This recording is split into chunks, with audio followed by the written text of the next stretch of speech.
ഉടമസ്ഥന് സർവ്വ ഐശ്വര്യങ്ങളും സർവ്വ ദൗർഭാഗ്യങ്ങളും ഒരേപോലെ നൽകുന്ന ലോകത്തിലെ ഏറ്റവും മൂല്യമുള്ള രത്നം.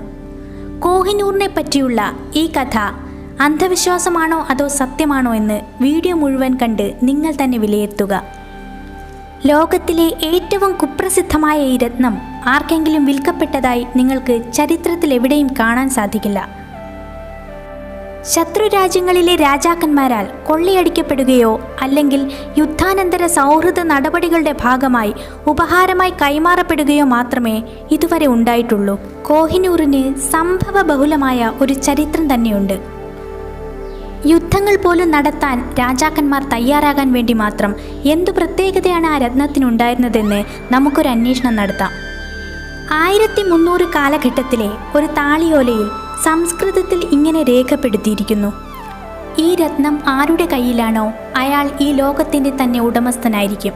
എന്നാൽ ലോകത്തിലെ സർവ്വ ദൗർഭാഗ്യങ്ങളും അയാൾക്ക് വന്നു ചേരും. ദൈവത്തിനോ ഒരു സ്ത്രീക്കോ മാത്രമേ ഇത് പ്രത്യാഘാതങ്ങൾ ഏതുമില്ലാതെ ധരിക്കാൻ സാധിക്കുകയുള്ളൂ. പേരില്ലാത്ത ഈ രത്നവും പിൽക്കാലത്ത് കോഹിനൂർ എന്ന് വിളിക്കപ്പെട്ട രത്നവും ഒന്നു തന്നെയാണ്. ശ്രീകൃഷ്ണ ഭഗവാനുമായി ബന്ധപ്പെട്ട കഥകളിലെ സ്യമന്തകമണിയാണ് ഇതെന്നും ചിലർ വിശ്വസിക്കുന്നുണ്ട്.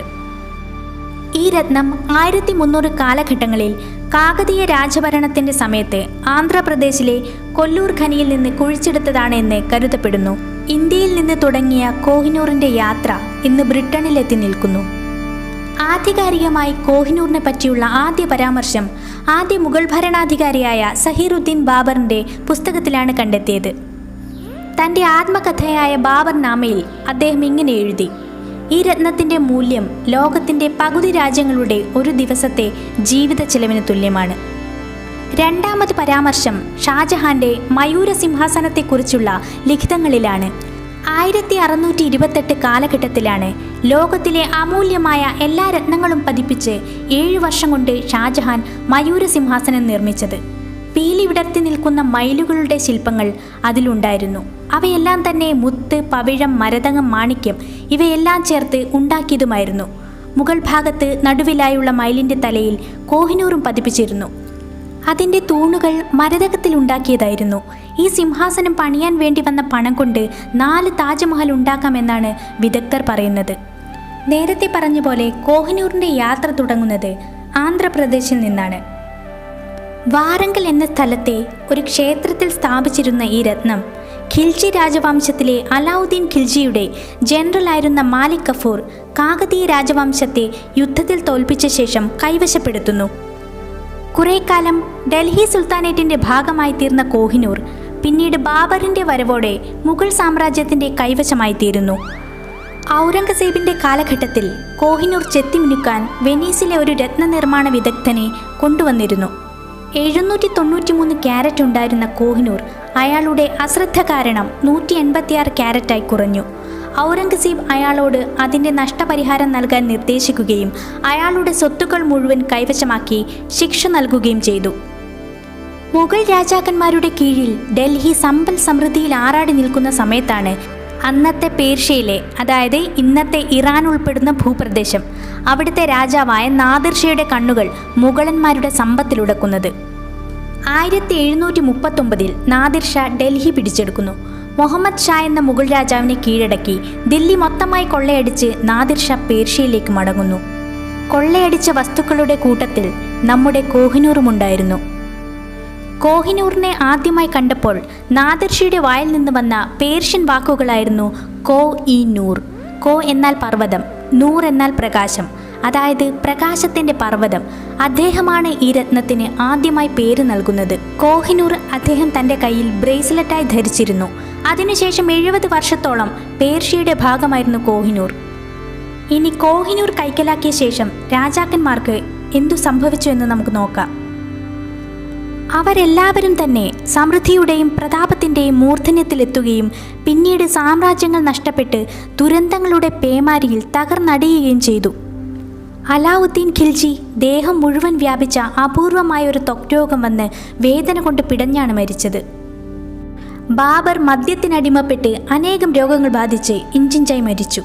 അദ്ദേഹത്തിൻ്റെ മകൻ ഹുമയൂൺ കൊട്ടാര ലൈബ്രറിയുടെ പടികളിൽ നിന്ന് തെന്നി വീണ് മരണപ്പെട്ടു. അക്ബർ മലാശയത്തിലൂടെ രക്തം വാർന്നാണ് മരിക്കുന്നത്. അദ്ദേഹത്തിന് വിഷം നൽകിയതാണെന്നുള്ള ഒരു കഥയും പ്രചാരത്തിലുണ്ട്. അദ്ദേഹത്തിൻ്റെ മകൻ ജഹാംഗീർ കടുത്ത മാനസിക സമ്മർദ്ദം മൂലം മദ്യത്തിനും ലഹരിക്കും അടിമയായി ഒരു യാത്രാമധ്യേ മരണമടഞ്ഞു. അദ്ദേഹത്തിൻ്റെ മകൻ ഷാജഹാൻ 8 വർഷത്തോളം സ്വന്തം മകനാൽ ജയിലിലടക്കപ്പെട്ട് താൻ പണിത താജ്മഹലിനെ ദൂരെ നിന്ന് മാത്രം കാണാൻ വിധിക്കപ്പെട്ട് മരണമടഞ്ഞു. മുഗളന്മാരെ കീഴടക്കി കോഹിനൂറിനെ പേർഷ്യയിലേക്ക് കൊണ്ടുപോയ നാദിർഷയുടെ ജീവിതത്തിലും കോഹിനൂറിൻ്റെ ശാപം പ്രവർത്തിച്ചു തുടങ്ങിയിരുന്നു. 1747 തൻ്റെ സ്വന്തം അംഗരക്ഷകനാൽ അദ്ദേഹം കൊല്ലപ്പെടുകയും പേർഷ്യൻ സാമ്രാജ്യം തകർന്നടിയുകയും ചെയ്തു. നാദിർഷയുടെ സൈനികരിൽ പ്രധാനിയായിരുന്ന അഹമ്മദ് ഷാ ദുറാനി ഇന്നത്തെ അഫ്ഗാനിസ്ഥാൻ ഉൾപ്പെടുന്ന പുതിയ ദുറാനി സാമ്രാജ്യത്തിൻ്റെ സ്ഥാപകനായി, കൂടാതെ കോഹിനൂറിൻ്റെ പുതിയ ഉടമസ്ഥനും. അദ്ദേഹത്തിൻ്റെ തലമുറകൾ അധികാരത്തിനു വേണ്ടി തമ്മിലടിച്ച് പരസ്പരം കൊന്നൊടുക്കുകയും ചിലർ അന്തരാക്കപ്പെടുകയും ചെയ്തു. അവസാനം സഹോദരനാൽ നാടുകടത്തപ്പെട്ട അവസാനത്തെ ദുറാണി രാജാവ് പാകിസ്ഥാനിലെ ലാഹോറിലെത്തി അവിടുത്തെ സിഖ് രാജവംശത്തിലെ രാജാവായ മഹാരാജ രഞ്ജിത് സിംഗിൻ്റെ കീഴിൽ അഭയം പ്രാപിക്കുന്നു. അഭയത്തിന് പ്രത്യുപകാരമായി അദ്ദേഹം ആവശ്യപ്പെടുന്നത് കോഹിനൂർ. അദ്ദേഹം കോഹിനൂർ തൻ്റെ കയ്യിൽ ധരിച്ചു നടന്നു. 1813 സിഖ് രാജവംശത്തിൻ്റെ ഭാഗമായി തീർന്ന കോഹിനൂർ ആദ്യകാലങ്ങളിൽ രഞ്ജിത് സിംഗിന് വിജയങ്ങളും സമ്പത്തും സമൃദ്ധിയും നൽകി. തനിക്കൊരു കാലത്ത് നഷ്ടപ്പെട്ട പ്രദേശങ്ങളെല്ലാം അദ്ദേഹം തിരിച്ചുപിടിച്ചു. പഞ്ചാബിൻ്റെ സിംഹം എന്നുവരെ അദ്ദേഹം അറിയപ്പെട്ടു. 1839 പക്ഷാഘാതവും കരൾ രോഗങ്ങളും ബാധിച്ച് 51 വയസ്സിൽ അദ്ദേഹം മരണപ്പെട്ടു. അദ്ദേഹത്തെ ലാഹോറിലാണ് അടക്കം ചെയ്തിരുന്നത്. അദ്ദേഹത്തിൻ്റെ മരണശേഷം തകർന്നു തുടങ്ങിയ സിഖ് സാമ്രാജ്യത്തെ ആക്രമിക്കാൻ ബ്രിട്ടീഷുകാർ പദ്ധതിയിട്ടു. മഹാരാജ രഞ്ജിത് സിംഗിന് കോഹിനൂർ ഒറീസയിലെ പുരി ജഗന്നാഥ ക്ഷേത്രത്തിന് സമർപ്പിക്കാനായിരുന്നു താൽപ്പര്യം. ഇത് മനസ്സിലാക്കിയ ബ്രിട്ടീഷുകാർ ജാഗരൂകരായിരുന്നു. 1849 നടന്ന രണ്ടാം ആംഗ്ലോ സിഖ് യുദ്ധത്തിൽ സിഖ് പ്രദേശങ്ങൾ ഓരോന്നായി പിടിച്ചെടുത്ത ബ്രിട്ടീഷുകാർ അവസാനം കീഴടക്കുന്നത് പഞ്ചാബാണ്. അന്ന് മഹാരാജ രഞ്ജിത് സിംഗിൻ്റെ മകനും 10 വയസ്സുള്ള യുവരാജാവുമായ ദിലീപ് സിംഗിനെ കൊണ്ട് ലാഹോർ ട്രീറ്റി എന്നൊരു കരാറിൽ ബ്രിട്ടീഷുകാർ ഒപ്പുവെപ്പിക്കുകയും അദ്ദേഹത്തിൻ്റെ അമ്മ റാണി ജിൻഡാളിനെ ജയിലിലടക്കുകയും ചെയ്തു. അന്ന് ഒപ്പിട്ടുകൊടുത്ത കരാറിൽ കോഹിനൂർ ബ്രിട്ടീഷ് രാജ്ഞിയായ വിക്ടോറിയയ്ക്ക് അടിയറവ് വയ്ക്കുന്നു എന്ന ഒരു വാചകം കൂടി ഉണ്ടായിരുന്നു.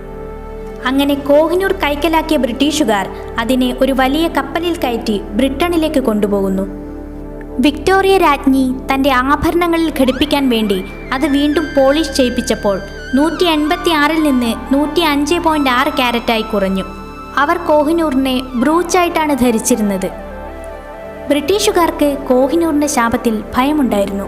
ആ ഭയം കാരണം രാജകുടുംബങ്ങളിലെ രാജ്ഞിമാർക്ക് മാത്രമേ അത് അണിയാനുള്ള അനുവാദമുണ്ടായിരുന്നുള്ളൂ.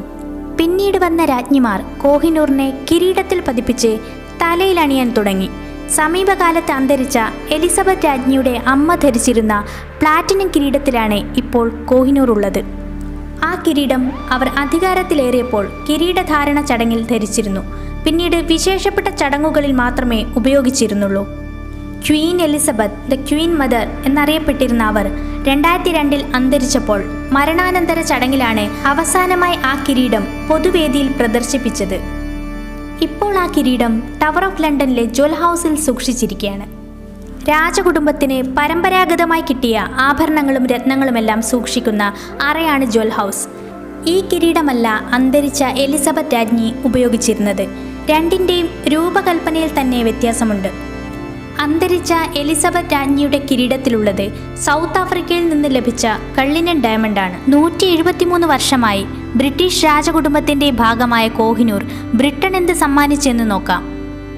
പണ്ട് ലോകത്തിൻ്റെ ഭൂരിഭാഗം പ്രദേശങ്ങളും തങ്ങളുടെ അധികാര പരിധിയിൽ കൊണ്ടുവന്ന ബ്രിട്ടനെപ്പറ്റി ഒരു പ്രശസ്തമായ ചൊല്ല് തന്നെ നിലവിലുണ്ടായിരുന്നു: ബ്രിട്ടീഷ് സാമ്രാജ്യത്തിൽ സൂര്യൻ അസ്തമിക്കില്ല എന്ന്. രണ്ടാം ലോക മഹായുദ്ധത്തിനു ശേഷം ഇന്ത്യയും പാകിസ്ഥാനും ഉൾപ്പെടെ പല രാജ്യങ്ങളും ബ്രിട്ടന് വിട്ടുകൊടുക്കേണ്ടി വന്നു. ഇന്ന് ബ്രിട്ടൻ്റെ സാമ്പത്തിക വളർച്ച പോലും താരതമ്യേന കുറവാണ്. ബ്രിട്ടൻ്റെ ഭരണപ്രദേശങ്ങൾ വിരലിലെണ്ണാവുന്ന ചില രാജ്യങ്ങളും ചില ദ്വീപുകളും മാത്രമായി ചുരുങ്ങി.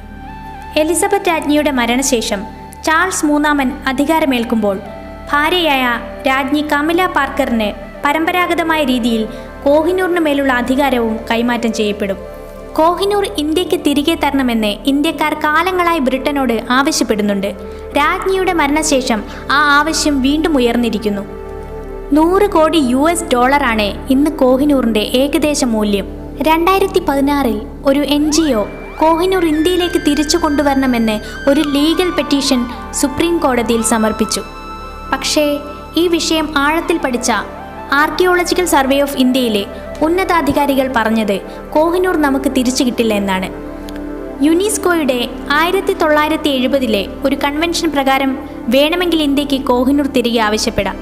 ആ കൺവെൻഷൻ പ്രകാരം ഒരു രാജ്യത്തിൻ്റെ സാംസ്കാരിക പാരമ്പര്യവുമായി ബന്ധപ്പെട്ട് കിടക്കുന്ന ഏതെങ്കിലും വസ്തുക്കൾ മറ്റേതെങ്കിലും രാജ്യം കൊള്ളയടിച്ചു കൊണ്ടുപോയിട്ടുണ്ടെങ്കിൽ അത് തിരികെ കൊടുക്കണം. പക്ഷേ ബ്രിട്ടീഷുകാർ ഒരു കരാർ പ്രകാരം ഇന്ത്യയിലെ അന്നത്തെ നാട്ടുരാജാവിൻ്റെ കയ്യിൽ നിന്ന് അയാളുടെ സമ്മതപ്രകാരം സ്വീകരിച്ചതായതിനാൽ ഈ ആവശ്യം നിലനിൽക്കില്ല. മാത്രവുമല്ല 1970 യുനെസ്കോയുടെ കൺവെൻഷൻ നിലവിൽ വന്നത്. കോഹിനൂർ കൈമാറ്റം ചെയ്യപ്പെട്ടത് അതിനു മുൻപാണ്. അപ്പോൾ നിയമം അതിന് ബാധകമായേക്കില്ല. മറ്റൊരു രസകരമായ കാര്യം എന്താണെന്ന് വെച്ചാൽ, ചരിത്രം നോക്കിയാൽ വർഷങ്ങളോളം ഇറാൻ, അഫ്ഗാനിസ്ഥാൻ, പാകിസ്ഥാൻ എന്നീ രാജ്യങ്ങളുടെയൊക്കെ ഭാഗമായിരുന്നു കോഹിനൂർ. അതിനാൽ താലിബാൻ ഉൾപ്പെടെ ഈ രാജ്യങ്ങളെല്ലാം തന്നെ അവകാശവാദവുമായി വർഷങ്ങളായി രംഗത്തുണ്ട്. ഈ രാജ്യങ്ങളെല്ലാം തന്നെ ബ്രിട്ടനുമായി സൗഹൃദ സംഭാഷണങ്ങളിലൂടെ അതാത് രാജ്യങ്ങളിലേക്ക് കോഹിനൂറിനെ എത്തിക്കാനുള്ള ശ്രമങ്ങളും നടത്തുന്നുണ്ട്. ഈ ഒരു സാഹചര്യത്തിൽ ഒരു രാജ്യത്തിനും കോഹിനൂർ കൈമാറാനുള്ള സാധ്യത നിലനിൽക്കുന്നില്ല. ഇതാണ് കോഹിനൂറിൻ്റെ യാത്ര. ഇനി ഞാൻ നിങ്ങളോട് 2 ചോദ്യങ്ങൾ ചോദിക്കാം. 1. ഈ രത്നത്തെക്കുറിച്ചുള്ള കഥ അന്ധവിശ്വാസമാണോ അല്ലെങ്കിൽ സത്യമാണോ? 2. ഈ രത്നം ഇന്ത്യയിലേക്ക് തിരിച്ചു വരണമെന്ന് നിങ്ങൾ ആഗ്രഹിക്കുന്നുണ്ടോ? എങ്കിൽ നിങ്ങളുടെ അഭിപ്രായം കമൻറ്റ് ബോക്സിൽ രേഖപ്പെടുത്തുക.